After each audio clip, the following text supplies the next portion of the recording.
Bismillahirrahmanirrahim. Alhamdulillahirabbil alamin wassalatu wassalam ala asyrafil anbiya'i wal mursalin wa ala alihi wa sahbihi ajma'in. Subhanaka la ilma lana illa ma 'allamtana innaka antal alimul hakim. Rabbi shrah li sadri wa yassir li amri wahlul 'uqdatam min lisani yafqahu qawli. Amma ba'd. Alhamdulillah ala nikmatil Islam, alhamdulillah ala nikmatil iman, wa kafa biha min ni'mah.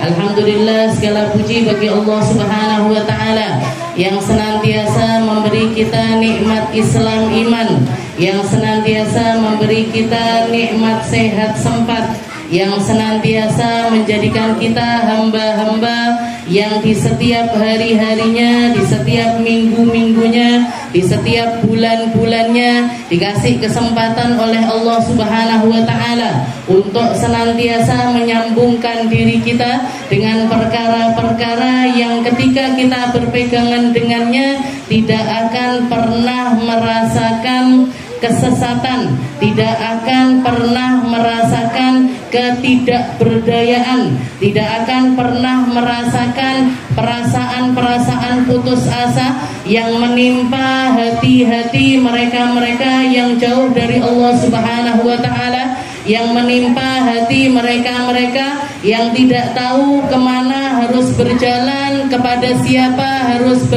bersandar, dan dengan apa mereka berpegangan. Tapi kita umatnya Nabi Muhammad sallallahu alaihi wasallam diberikan anugerah oleh Allah Ta'ala jalan yang sejelas-jelasnya, jalan yang seterang-terangnya. Perkara-perkara di dalam kehidupan kita akan menjadi terang benderang ketika kita tahu secara pasti apa yang harusnya kita pegangi dan kepada siapa kita harusnya bergantung.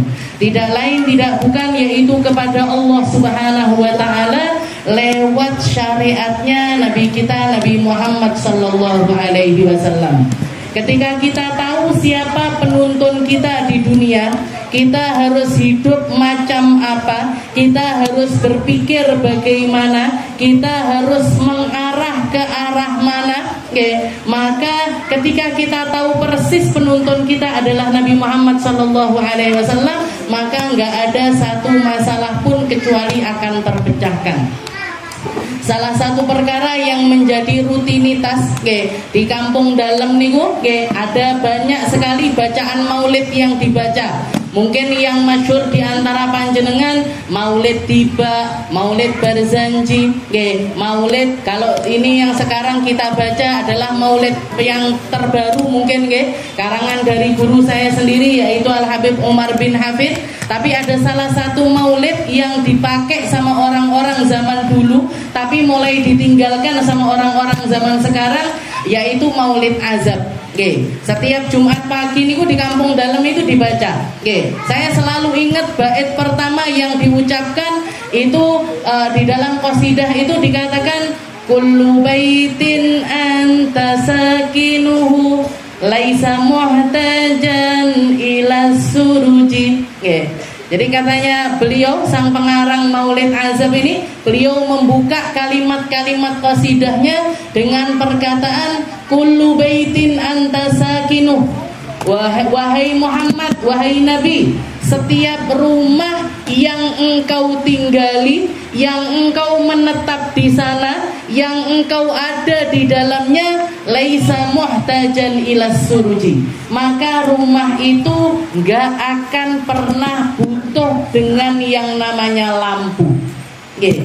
Jadi lampu gak kangge bu kalau Nabi Muhammad ada di dalam rumah tersebut. Dan kalimat ini bisa dimaknai secara hissiyah, bisa juga dimaknai secara maknawiyah. Yang hissiyah bagaimana? Yang hissiyah itu secara nyata. Ketika Rasulullah SAW hidup di antara para sahabat, para sahabat itu kalau duduk di dekatnya Nabi Muhammad SAW gak kerasa bu antara siang malam. Karena meskipun malam gelap gulita sekalipun, ketika mereka dekat dengan Nabi Muhammad SAW kerasa padang. Seperti kisah yang termasyhur Sayyidah Aisyah ketika beliau tengah malam itu beliau jahit, malam-malam beliau jahit. Waktu zaman itu pakainya ublek, pakainya lampu templok, yang harus pakai minyak dulu. Setelah itu ada sumbunya, habis itu baru dinyalakan. Jadi beliau jahit ini pakai penerangannya itu lampu templok semacam itu. Tahu-tahu jarumnya jatuh, Rasulullah masuk. Tahu-tahu jarumnya jatuh dikarenakan lampunya ini tadi mati, jatuh jarum beliau. Tahu-tahu Rasulullah masuk, dan ketika Rasulullah masuk langsung ketemu itu jarum. Jenengan kalau pengen tahu rasa perasaannya Sayyidah Aisyah, jenengan masuk kamar, jenengan jahit di dalam kamar, terus jenengan bilang sama suami, ya engkau lampune patenono yo, nanti lampunya matiin ya. Saya pengen ngerasain yang dirasain Sayyidah Aisyah, jahit dalam gelap. Kira-kira bisa apa enggak? Ndak iso, Bu. Sekecucuk-cucuk niku nanti jenengan drijine. Duduk jahit, bukannya malah rapi, jahitannya malah enggak karu-karuan. Itu perumpamaannya tempat yang gelap itu semacam itu. Tapi begitu cahaya tubuhnya Nabi Muhammad ini masuk ke rumahnya Sayyidah Aisyah, langsung terang benderang sak rumah niki. Kullu baitin anta sakinu laisa muhtajan ilas suruji. Itu secara hissiyah yang dirasakan sama para sahabat, yang dirasakan sama istri-istrinya Nabi, yang dirasakan sama orang-orang yang hidup sezaman dengan Nabi Muhammad SAW semacam itu. Walau dan kita di zaman sekarang ini meskipun nggak bisa merasakan secara hissiyah, tapi kita bisa merasakan secara maknawiyah. Makanya para ulama mengatakan cintai Nabi Muhammad semampu kamu mencintai seseorang. Rindui Nabi Muhammad semampu kamu merindui seseorang. Kangenlah kamu sama Nabi Muhammad semampu kamu kangen sama seseorang. Kenapa? Karena ketika rasa itu hadir dan menjalar ke seluruh relung-relung hati kita, maka itu menandakan bahwa Nabi Muhammad tinggal di dalam hati kita. Ketika Nabi Muhammad tinggal di dalam hati kita, Bu, beliau yang ngarahkan cara pikir kita, yang ngarahkan cara pandang kita, yang ngarahkan cara dengar kita, yang ngarahkan bagaimana kita berucap, bagaimana kita memperlakukan seseorang, bagaimana kita menjamu tamu, bagaimana kita berlaku sama tetangga, bagaimana kita didik anak-anak kita, gimana kita berbakti sama suami kita dan lain sebagainya, akan tahu secara langsung begitu cahayanya Nabi Muhammad ini menetap di dalam hati kita. Tapi mereka-mereka yang jauh dari Nabi, atau rasa yang dirasakan itu hanya omong kosong doang. Jangan tahu omong kosong doang. Itu biasanya dilakukan tong kosong nyaring bunyinya. Ngomongnya aku cinta sama Nabi, aku rindu sama Nabi, tapi orang tahu sholawat. Lisannya nggak basah dengan sholawat kepada Nabi Muhammad Sallallahu Alaihi Wasallam. Dan kelakuannya lebih sering gelakne Nabi ketimbang nyenengin Nabi. Lebih sering gelakne Rasulullah Sallallahu Alaihi Wasallam ketimbang menyenangkan Rasulullah Sallallahu Alaihi Wasallam. Itu berarti apa? Cintanya cuma di lisan aja, nggak sampai masuk ke dalam hati. Tandanya orang cinta benar-benar dari hati itu kasura dzikruh. Banyak nyebut beliau, selain banyak nyebut beliau juga lebih memilih ketaatan kepada orang tersebut ketimbang ketaatan kepada yang lain. Memilih untuk nyenengkan yang dia cintai ketimbang nyenengkan orang lain. Kita kan masih tawar menawar. Kita kan sek tawa-tawanan. Ngene iki enake nyapa ngaji yo ndelok TV, enak ndelok TV. Ngene iki udan-udan ngene enake moro ning gone Alwasilah apa gawe Indomie panas-panas dikei namanya lombok. Apa dikasih lombok, enak Indomie lah.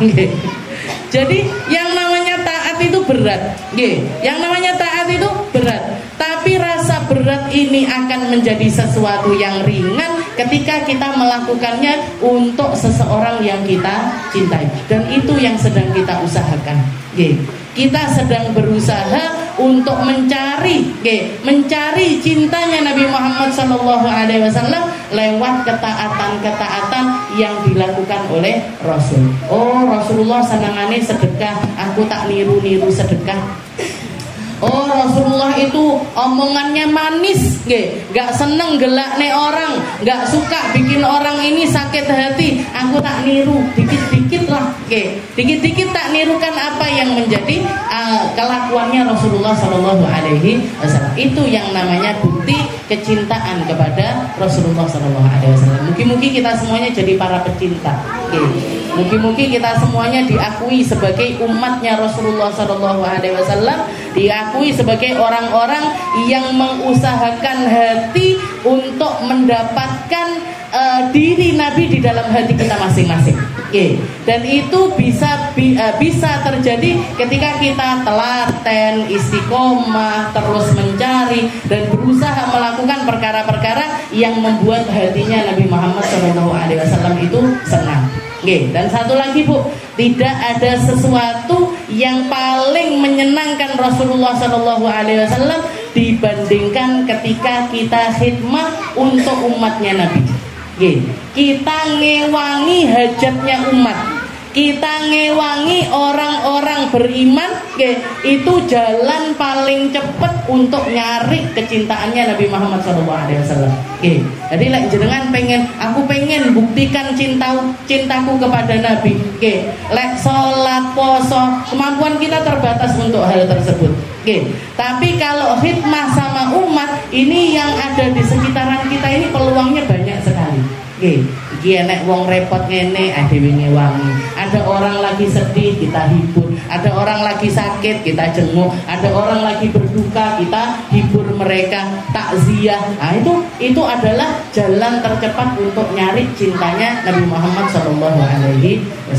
Kita lanjutkan pembahasan kita masih di dalam kitab Risalatul Mu'awana ila an qala al-mu'allif rahimahullahu ta'ala wa nafa'ana bihi wa bi'ulumihi fid dharain amin wa alam anna an-nasa thalathatun 'abdun qad anaba ila rabbih wa atma'annat nafsuhu bihi wa anqasha'at dhulumatu syahawatihi bi isyraqi anwari qalbihi falam tabqa lahu ladzatun illa fi munajatihi.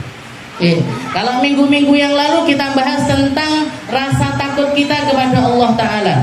Di satu sisi juga kita harus memiliki pengharapan yang luas kepada rahmatnya Allah Subhanahu wa Ta'ala. Dan dua sifat ini, dua perkara ini adalah dua sifat yang harus ada di dalam diri setiap hamba beriman. Tidak oleh jeblok salah satunya. Gak boleh mengharap terus tanpa ada rasa takut kepada Allah Ta'ala. Juga gak boleh takut sekali tanpa ada pengharapan sama sekali kepada Allah Subhanahu wa Ta'ala. Dua-duanya ini harus berjalan beriringan. Yo wedi, yo berharap. Ya takut di satu sisi, tapi juga terus-terusan mencari pahala untuk menyelamatkan diri kita masuk ke dalam surganya Allah Ta'ala. Al-khawf war roja. Takut sama berharap, ini dua sifat yang harus dimiliki oleh semua hamba beriman. Setelah itu Al-Habib Abdullah bin Alawi Al-Haddad menerangkan kembali lebih jelas lagi, lebih detail lagi. Beliau mengatakan wa'lam anna salasa. Dan ketahuilah manusia itu di dalam sifat khauf dan rojaknya, di dalam sifat takut dan pengharapannya kepada Allah Ta'ala, itu ada di dalam tiga keadaan. Nomor satu yang paling tinggi, nomor dua di bawahnya, nomor tiga yang paling bawah. Tapi semua orang, semua dari kita ini mesti salah satu dari tiga golongan ini. Maka beliau mendeskripsikannya, dan kalau kita tahu, oh saya nomor satu, berarti aku kudu ngene. Aku nomor dua, berarti saya harus begini. Oh saya nomor tiga, berarti ini yang harus saya lakukan. Ini nanti yang akan diterangkan sama Habib Abdullah bin Alawi Al-Haddad. Jadi sini beliau mengatakan wa'lam anna salasa. Jadi manusia itu terbagi menjadi tiga golongan. Di dalam khauf dan rojaknya, di dalam rasa takut dan pengharapannya. Yang pertama beliau mengatakan abdun qad anaba ila rabbi. Golongan pertama adalah seorang hamba yang hatinya itu sudah kembali kepada Tuhannya. jasadnya di dunia, dia masih berjalan di atas muka bumi, makan kayak manusia makan, tidur kayak manusia tidur, melakukan haliyahnya kebanyakan manusia. Oke, yo istilahnya gampangnya, yo koyok menungso pada umumnya. Oke, tapi yang membedakan dalam diri hamba tersebut adalah hatinya sudah kembali kepada Allah Ta'ala. Oke, hatinya sudah kembali kepada Allah Ta'ala. Watma'annat nafsuhu bihi, dan nafsunya sudah berhenti di jalan Tuhannya. Oke, jadi orang ini nafsunya sudah beriringan dengan ridhonya Allah, sudah beriringan dengan apa yang diajarkan oleh Rasulullah Sallallahu Alaihi Wasallam. Gampangnya piye? Orang ini dia sudah jadi manusia yang baik secara dohir dan juga batin. Dohirnya dipenuhi dengan ketaatan, pindah dari satu taat ke taat yang lain.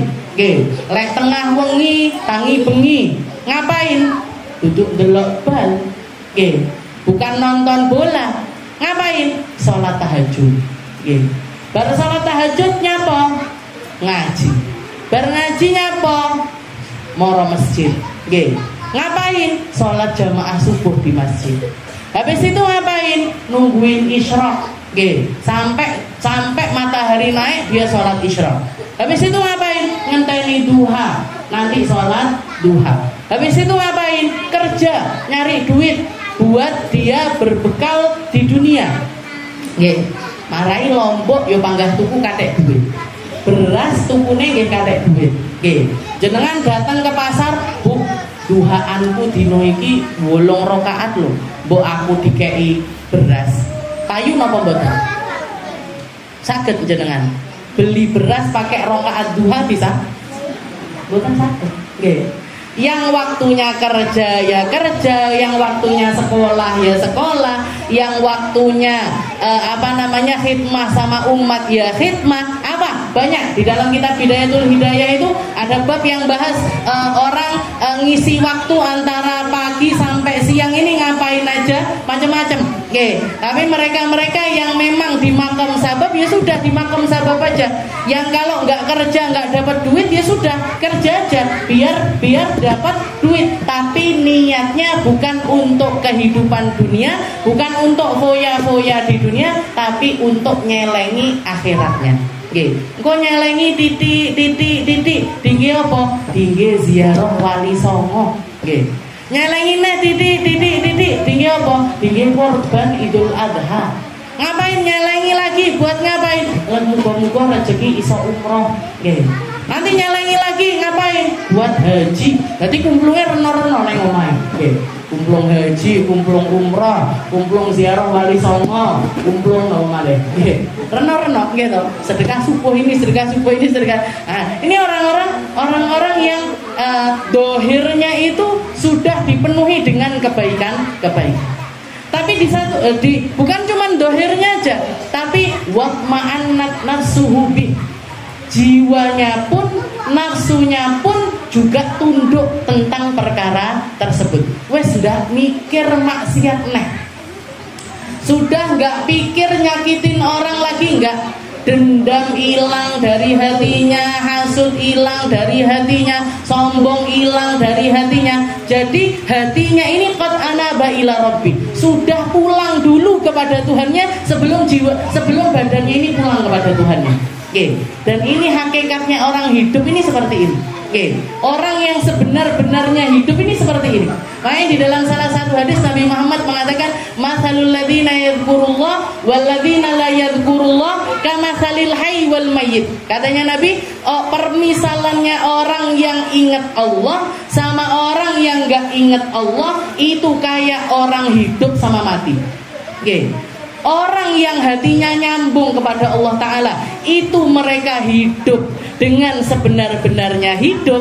Sedangkan mereka-mereka yang gak ingat Allah, seringkali putus hubungan sama Allah Ta'ala, atau sinyale nenggone Gusti Allah niki nyandet-nyandet. Oke, tahu jenengan sinyal? Oke. Lek telepon kae dadak ngene dhisik. Ning ndi yo sinyale. Nggih. Angel nyandet-nyandet. Arepe salat dikongkon salat, engko dhisik ae lah. Nggih. Arepe ngaji tarik ulur dulu sama hatinya. Nggih, tenan aku milik ngaji apa ora? Nggih. Macam-macam, penawarannya macam-macam. Sinetrone pas apik, bale pas apik, pas repot ngene, pas Nah, ini berarti apa? Sinyalnya saya nyandet-nyandet ini. Nggih. Sinyalnya sama Allah Ta'ala ini masih nyandet-nyandet. Yang parah kalau putus hubungan sama Allah Ta'ala, gak inget sama Allah Ta'ala, katanya Nabi, kal mayyit, kayak orang mati. Nggih. Bedanya masih makan, minum, tidur, bisa ngomong, bisa jalan, tapi hakikatnya dia ini mati. Nggih. Hakikatnya dia ini mati. Nah, ini jadi golongan pertama yang dikatakan sama Habib Abdullah bin Alawi Al-Haddad, Abdun qad anaba ila rabbih, seseorang yang hatinya itu sudah kembali kepada Tuhannya. Syahwatnya itu sudah sangat tenang sekali. Nggih, gak mikir elek belas. Nggih, gak punya prasangka buruk sama orang lain. Nggih, hatinya terfokus kepada Tuhannya, terfokus kepada orang-orang mulia, terfokus kepada hal-hal yang memperindah alam akhiratnya dia. Dan ditambah lagi wan qasha'ad dulumatu syahwatihi bi isyraqi anwari qurbihi. Oke. Jadi orang tersebut, keburukan atau gelapnya hatinya itu sudah tersingkap sepenuhnya karena telah timbul cahaya-cahaya kedekatan kepada Allah Subhanahu wa taala. Jadi orang ini sudah dekat sekali sama Allah Ta'ala sehingga keburukan itu hilang dari dalam jiwa. Falam tabqa lahu ladzatun illa fi munajati. Tandanya orang seperti ini tandanya kayak gimana? Dia merasakan lezatnya munajat kepada Allah Ta'ala. Dia sedang ada di tempat ramai, tapi dia ada di dalam kesunyian. Kesunyian apa? Kesunyian bersama dengan Allah Ta'ala. Jadi yang dipikiri kalau dia datang ngaji, dia merasakan nikmatnya ilmu. Kalau dia duduk sama orang alim, duduk sama orang soleh, duduk sama orang alim, betah lingkuh suwi sama orang-orang seperti itu. Betah duduk lama sama orang-orang seperti itu, betah. Kenapa? Karena yang dirasakan ini bukan lagi rasanya manusia dengan manusia, tapi perasaan di dalam naungannya Allah Subhanahu wa Ta'ala. Jangan kalau melihat orang-orang yang datang haul, yang paling dekat ini haul Gresik, itu digelar berhari-hari. Digelar berhari-hari. Pagi subuh ada acara, siang ada acara, sore ada acara, malam ada acara, dan orang-orang itu berbondong-bondong, pindah ke sini, pindah ke sini, pindah ke sini, pindah ke sini. Ngapain? Nanti ada baca maulid tiba, nanti ada baca maulid habsyi, nanti ada tausiahnya. Nggak ada orang mingket sama sekali dari tempat itu. Khusyuk, seneng. Yang dirasakan itu perasaan-perasaan gembira. Atau kalau nggak gitu, jangan lihat orang-orang yang ibadah di Mekah nih, orang yang berangkat haji. Nanti hari tanggal 9 mereka wukuf di Arafah. Nyapa tuh aslinya wukuf di Arafah? Ya udah duduk aja di Arafah. Sholat, nanti ngaji, nanti zikiran, nanti kalau ada yang ulama di situ dipimpin ceramah di situ, dipimpin munajat di situ. Tapi tidak enak sih mingket dari tempat tersebut. Bahkan yang dirasakan sama orang yang ada di tempat tersebut, semuanya hatinya nikmat, keadaannya indah, semuanya putih-putih kabeh. Misalkan mereka ditawarin, mau nggak wukuf di sini seminggu? Belum kabeh, Bu. Mau nggak nginep di Mina seminggu? Mau semuanya itu orang-orang yang berangkat haji nih. Cuman kan ada takarannya dari Allah Ta'ala. Sehari di Arafah, nanti malamnya nginep di Musdalifah, nanti besoknya berangkat ke Mina. Ada yang 2 hari, ada yang 3 hari, kan seperti itu. Jadi kenapa kok mereka bisa merasakan kenikmatan seperti itu? Ya karena hatinya diem, hatinya sudah sukun, hatinya sudah ridho dengan apa yang terjadi di dalam kenikmatan kepada Allah Subhanahu wa Ta'ala. Kalau orang hatinya belum diem, Bu, merasakan hal yang semacam itu, tidak betah, kudu-kudu melayu. Abah saya itu pernah nemuin, karena beliau pernah haji, beliau haji itu kloternya akhir sekali. Jadi sudah hampir mendekati hari haji baru berangkat. Jadi ketika orang-orang sudah keluar dari Mekah, beliau masih ada di Mekah. Kan haji reguler kan 40 hari. Jadi setelah ritual haji itu selesai, manasik haji itu selesai, beliau masih di Mekah ini lama banget. Kata abah saya nemukan ada orang Indonesia, orang Indonesia di Masjidil Haram, ketika selesai sholat berjamaah entah zuhur apa asar, tahu-tahu dia ini berdiri, ambek malang kerek. Ini Ka'bah di depan loh Bu, Ka'bah di depan, malang kerek, Katanya dia apa? Iki aslinya aku ki ngapo ae to neng kene. Nggak ngerti kalau saya ini orang repot. Nggak ngerti kalau saya ini butuh di Indonesia itu saya harus meeting sama ini, harus meeting sama ini, harus rapat sama ini, rapat sama ini. Nggak ngerti kalau saya ini orang repot. Kok dikongkon neng kene sampai suwi banget. Jadi 40 hari di sana nggak betah Bu. Melek muleh, kepikiran rapat, kepikiran sama pekerjaannya dia di Indonesia. Ini kan nggak masuk akal. Kalau kita jenengan lah ditawani ning kono setahun purun nang mboten. Ndak nolak bisa ada. Dikongkon ning kono seminggu aja senengnya luar biasa. 2 minggu, 3 minggu, sebulan. Jarang saya itu dengarkan ada orang pulang haji terus ning sampai sumpek saja saya di sana. Jarang saya dengar. Tapi ternyata saya nemuin orang kayak gitu itu nemu. Mikir rapat nih Indonesia, mikirkan pekerjaannya dia di Indonesia. Naudzubillah ini.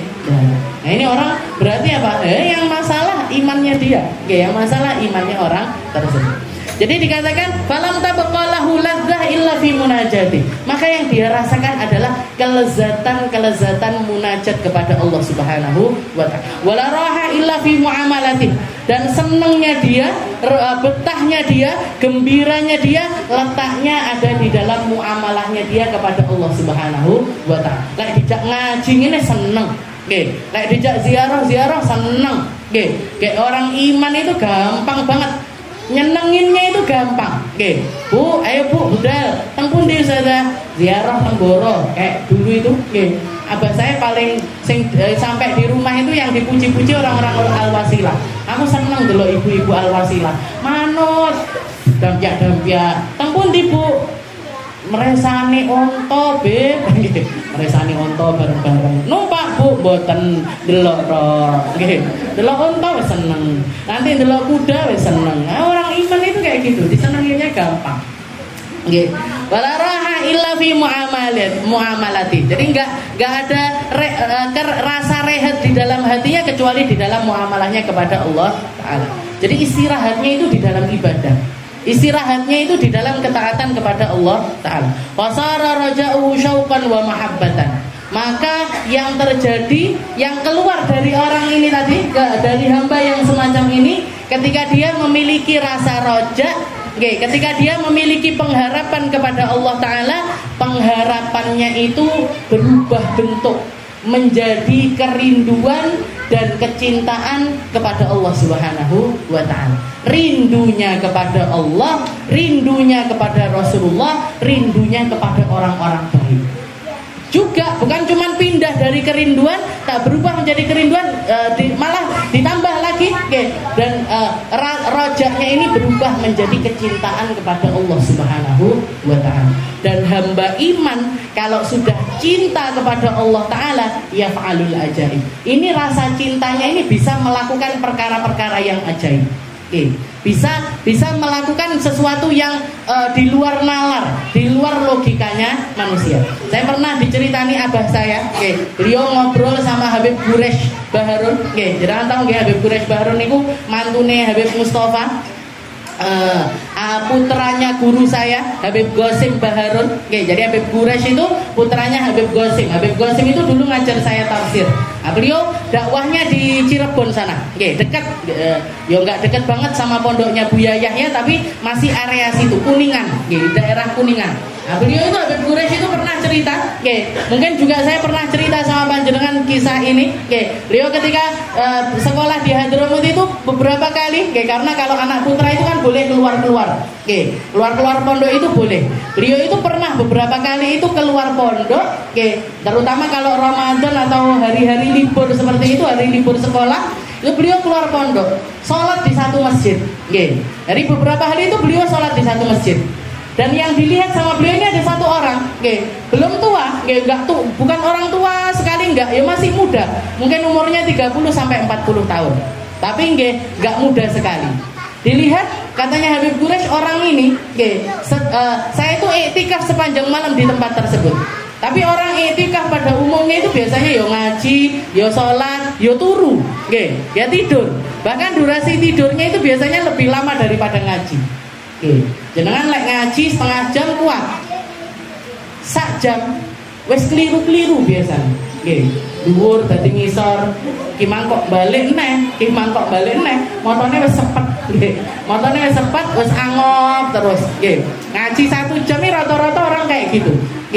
Nah, maka yang kalau iktikaf biasanya ada tidurnya, dan tidurnya ini biasanya lebih panjang daripada ibadahnya.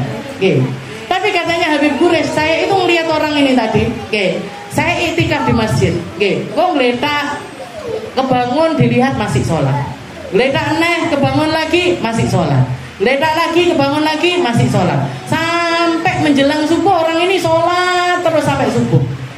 Sehari dilihat kayak gitu, 2 hari diperhatikan, katanya Habib Quraisy masih seperti itu juga. Jadi bernelileri mesti masih sholat orang. Habib Quraisynya tidur, yo ngaji, yo neng jeding, yo turun neng, ngoten niku, mayoritasnya orang pada umumnya. Sampai hari ketiga. Hari ketiga dilihat masih. Akhirnya penasaran beliau, pengen kenalan sama orang ini tadi. Pengen kenalan. Akhirnya setelah selesai sholat subuh diajak ngobrol. Namanya siapa? Nama saya Quraisy bin Qasim Baharun. Saya mondok di pondoknya Habib Umar. Antum ini siapa? Kok saya lihat gini. Nah, penasaran, diceritakan penasarannya Habib Qasim itu beliau ceritakan sama orang tersebut. Senyum tak orangnya. Senyum aja orangnya. Terus tahu-tahu beliau buka omongan. Orang ini tadi buka omongan. Kamu khatam Al-Quran itu setiap berapa kali? Katanya Habib Quraisy ya sebulan sekali lah. Biasanya saya rutin khatam Quran itu sebulan sekali. Sebulan sekali ini orang Indonesia juga banyak yang bisa. Jenengan insya Allah juga bisa. Gitu. Nama mboten. Ben sasi khatam niku mungkin nama mboten. Nah, kalau sebulan sekali khatam kan berarti sehari 1 juz. Sak juz khatam, sak juz jalan. Katanya Habib Quraisy, ya saya sebulan sekali lah paling enggak. Katanya orang itu, beliau mengatakan, kamu tahu saya khatam Al-Quran berapa kali? Berapa? Kulla lailah. Saya khatam Al-Quran itu sehari sekali, setiap malam di dalam sholat. Jadi saya khatam Al-Quran itu setiap malam di dalam sholat. Berarti kamu sepanjang malam itu, kamu baca Al-Quran. Iya, saya sholat dan saya baca Al-Quran mulai dari juz 1 sampai juz 30. Jadi saya khatam Al-Quran itu sepanjang setiap malam di dalam sholat. Bukan cuma ngaji ngeten tok loh, tapi di dalam sholat ngajinya. Berarti kan hafal Al-Quran beliaunya. Katanya Habib Quraisy itu beliau spontan yang keluar itu nggak kesel. Jenengan ngoten itu nggak kesel. Dibalik omongannya sama orang tersebut. Lah kamu tidur sepanjang malam capek apa enggak?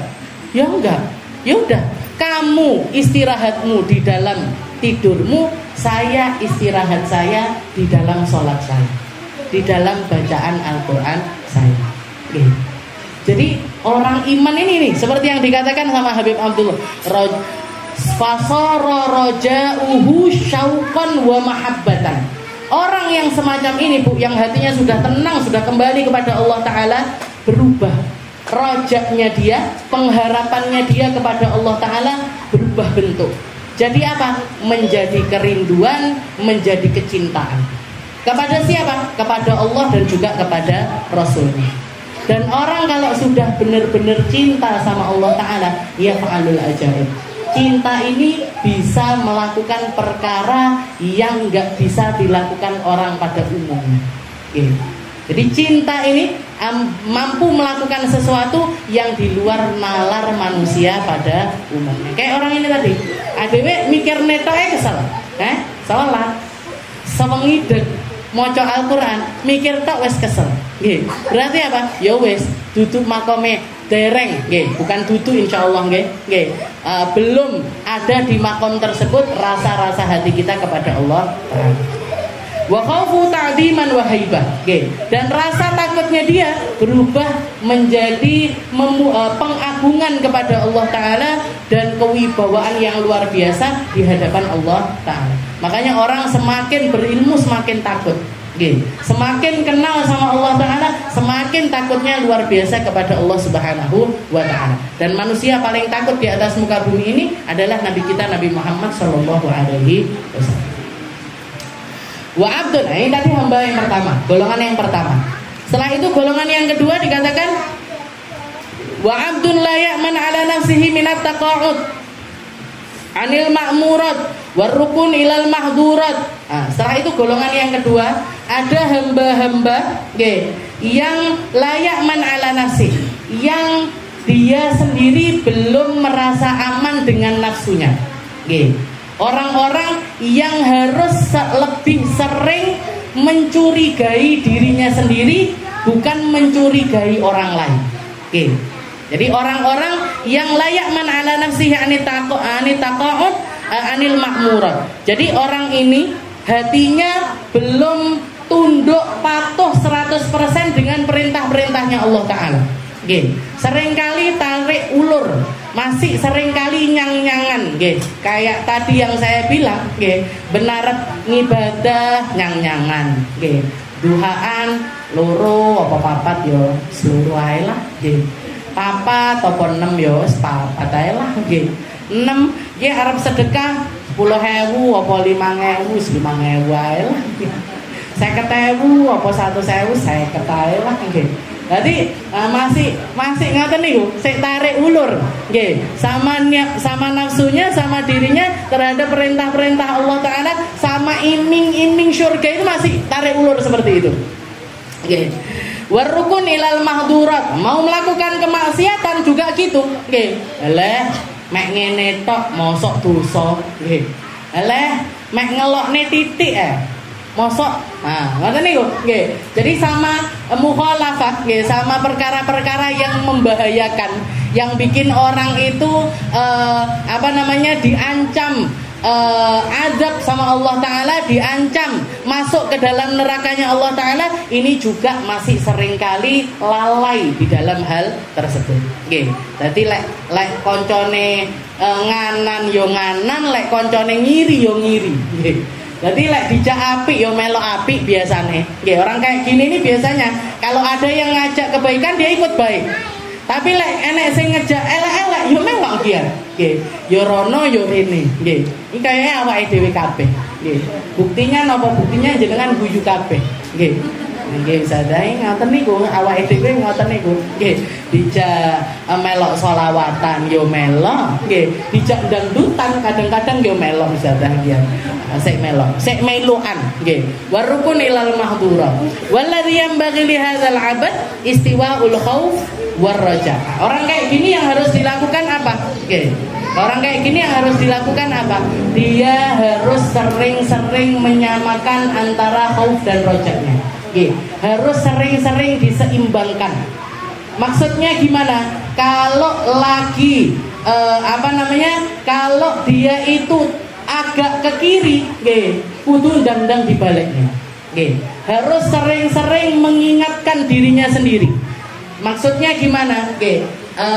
Jenengan harus berusaha di dalam keseharian, jenengan harus berusaha untuk selalu mawas diri, dan masih harus seringkali datang ke tempat-tempat semacam ini. Karena apa? Kalau kita nggak diajak baca maulid dia ulame sama bareng-bareng tadi, ya ndak mau coba dhewe ning omah. Nggih napa mboten? Jenengan nggak diajak rotipan, yo ndak rotipan, ndak diajak zikir jamaian, yo nggak zikir jamaian. Nggih, lek neng omah lho istilahnya, kalau nggak diajak ngaji yo ndak ngaji. Nggih, kalau nggak diajak belajar buka kitab yo ndak buka kitab. Nggih. Jadi orang-orang seperti kita ini harus sering-sering datang ke tempat-tempat semacam ini biar apa? Biar selalu dapat anjuran-anjuran baik, juga selalu dapat peringatan-peringatan dari Allah Subhanahu wa Ta'ala. Sehingga kalaupun misalkan kita itu terjerumus, gak jeru-jeru banget, seiso mentas. Kalau kita tenggelam, tenggelamnya itu nggak berlarut-larut sampai ke bawah, nggak sampai kita itu binasa di dalam jurang kehinaan, tapi mentas eneh. Jadi katanya Habib Abdullah bin Alawi Al-Haddad, orang seperti ini harus selalu menyeimbangkan antara khauf dan rojaknya. Di mana dapatnya Ustazah? Macam-macam. Paling banyaknya, paling gampangnya jangan dapat di majelis-majelis keilmuan semacam ini. Ngaji apa? Ngaji tasawuf. Ngaji apa? Ngaji fikih. Ngaji apa? Ngaji sirah. Ngaji apa? Ngaji tafsir, ngaji. Nah, itu paling gampangnya dapat khauf dan rojak ini tadi ketika jenengan ada di majelis keilmuan. Karena kalau cuman diajak dikiran toh, jenengan kita sendiri belum terlalu bisa meresapi zikir itu sendiri. Kalau kita dicolne, ya Bu, niki bukune Maulid Dipat, jenengan bingung mocone. Jadi belum bisa meresapi dengan sendiri. Kalau para ulama-ulama kita, Bu, Maulid itu sudah menjadi bagian dari hidup mereka. Gak diingatkan dengan maulid pun rasa hati mereka sudah ada di dalam hal tersebut. Kayak Habib Abdullah pengarang Maulid Simtud Durar, Habib Ali Habsyi, beliau itu mengatakan, itu pun beliau masih mengatakan, masyi kamajma'il maulid tujallil qurub, katanya beliau. Gak ada yang semacam majelis maulid untuk ngilangin jelek-jeleknya hati, yang untuk ngilangin kesumpekan-kesumpekan yang ada di dalam hati. Jadi hiburannya beliau itu baca maulid. Kita kan hiburannya karaokean. Hiburannya kita mantai, makan-makan, minum-minum, istilahnya makan makanan enak dan lain sebagainya. Nah ini, tapi kalau orang-orang mulia ini buat ngilangin rasa-rasa seperti itu ke tempat-tempat yang baik. Jadi caranya itu tadi, lihat istiwaul khauf war raja hatta yakuna kajanahai at-ta'ir. Sehingga kalau dia mau bayangin khauf sama raja itu kayak dua sayap yang ada di pundaknya orang tersebut. Nanti engkau diberne takutnya, diberne juga rojaknya. Jadi berjalan beriringan. Wafil hadis seperti, dan ini seperti yang dikatakan sama Nabi Muhammad SAW, lawuzina khauful mu'min wa raja'uhu la'tadalah. Katanya Nabi, orang iman itu, jadi orang nomor 2 ini berarti bukan orang buruk. Masih orang-orang iman, masih orang-orang yang diridhoi sama Allah Ta'ala, dan insya Allah melbu surga. Dan insya Allah orang-orang seperti ini insya Allah masuk surga. Nah, katanya Nabi Muhammad, kalau lawuzina, kalau misalkan ditimbang antara rasa takutnya orang beriman dengan pengharapannya orang iman, itu la'tadalah. Katanya Nabi Muhammad, itu niscaya akan menjadi sesuatu yang setara, stabil. Jadi setara antara khauf sama rojaknya orang iman. Wa hadza halu aktsarul mu'min, dan orang iman rata-rata ada di makom yang ini. Makom yang nomor 1 itu tadi itu sedikit sekali. Aqallul qalil, bukan cuma sedikit banget. Bahkan bukan sedikit banget, sedikit banget. Jadi banget banget. Nah, nomor 1 itu. Sing akeh nomor 2 ini tadi. Harus selalu nimbang-nimbang antara diri.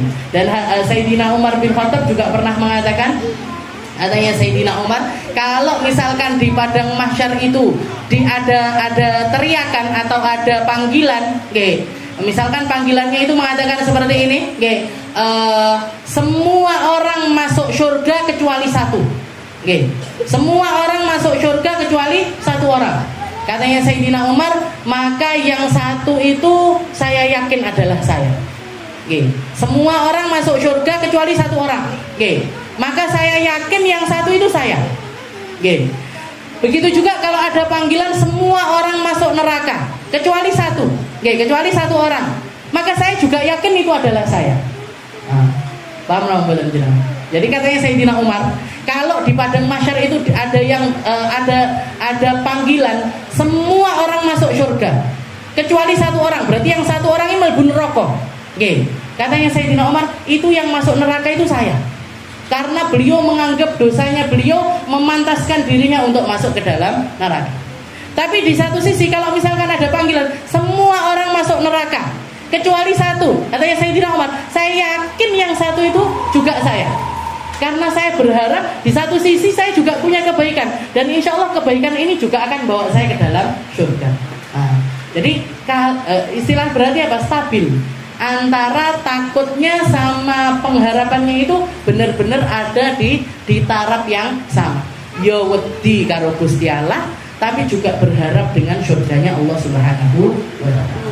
Nah, ini aktsarul mukminin hakada. Kebanyakan orang iman rata-rata ada di tahap yang kedua ini. Nah, yang ketiga, katanya beliau wa abdun qad ghalaba alaihi takhlid. Wastawa alaihi tafrid. Fallaik bihi ghalabatul khauf alaihi liyunjizahu anil ma'asi. Katanya Habib Abdullah bin yang nomor 3 ini orang-orang yang lebih dikuasai keinginannya untuk melakukan kemaksiatan kepada Allah Subhanahu wa taala. Jadi istilahnya dia masih harus memerangi rasa hatinya di dalam kesalahan-kesalahannya. Jadi istilahnya salahe sek luwih akeh timbangane ngibadahi. Jadi haliah luarnya dia ataupun keadaan hatinya dia masih lebih condong kepada kesalahan-kesalahan, kedurhakaan, kemaksiatan. Orang yang masih sulit lepas dari kemaksiatan.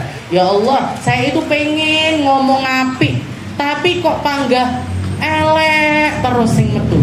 Kok panggah sering bohong, kok masih sering nyaci orang, kok masih sering. Nah, ini berarti apa? Dia masih harus sangat berusaha di dalam keluar dari kemaksiatan itu.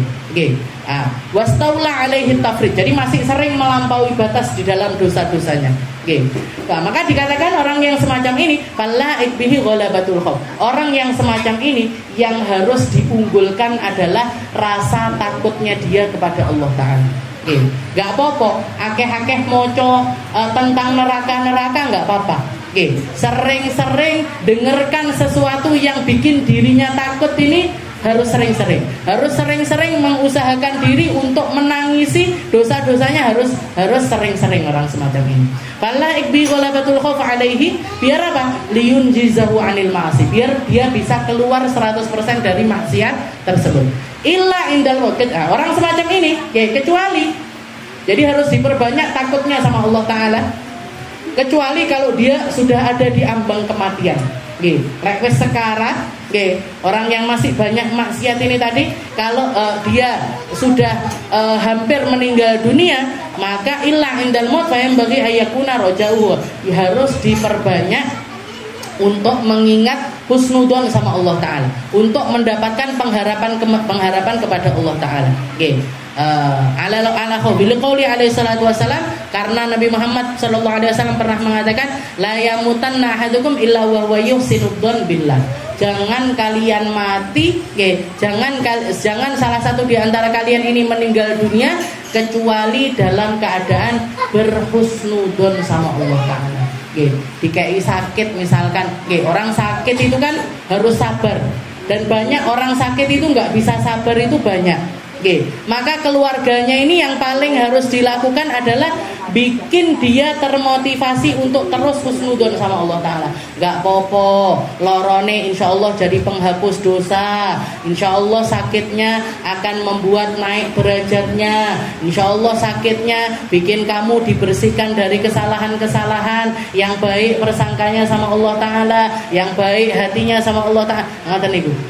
Jadi dimotivasi untuk dia ini husnudon sama Allah Ta'ala. Wa huwa yuhsinudzon billah. Ini keadaannya 3 hamba ini tadi.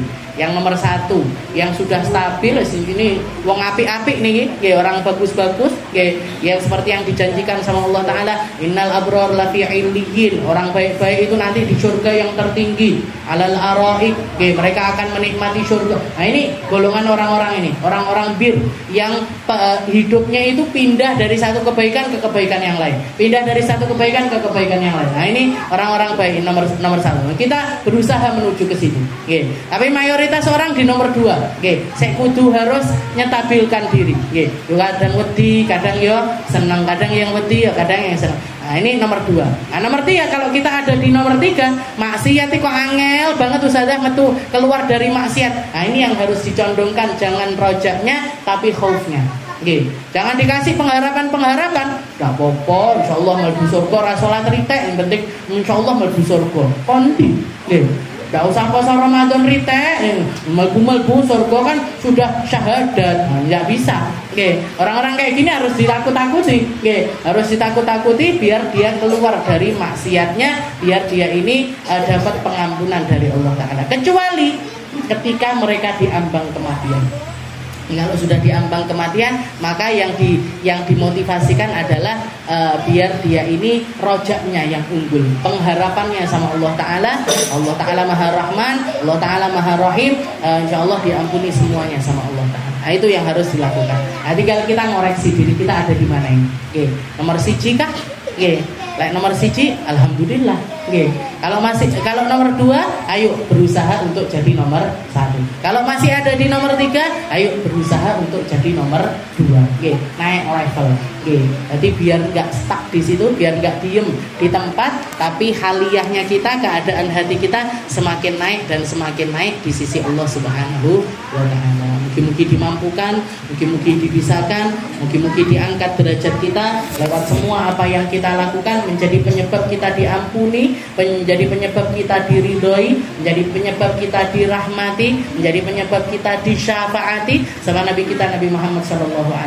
Di dunia kita bisa merasakan syafaatnya Nabi kalau kita gantungin diri kita, kalau kita selalu mengingat Nabi, kalau kita hidup bersama dengan Nabi, insya Allah syafaatnya Nabi itu bisa kita rasakan di dunia sebelum kita nyampe di akhiratnya Allah Ta'ala. Mungkin kita, orang tua kita, semua orang yang kita sayangi diampuni, ditinggikan derajatnya dan dijadikan hamba-hamba yang indah di sisi Allah Ta'ala.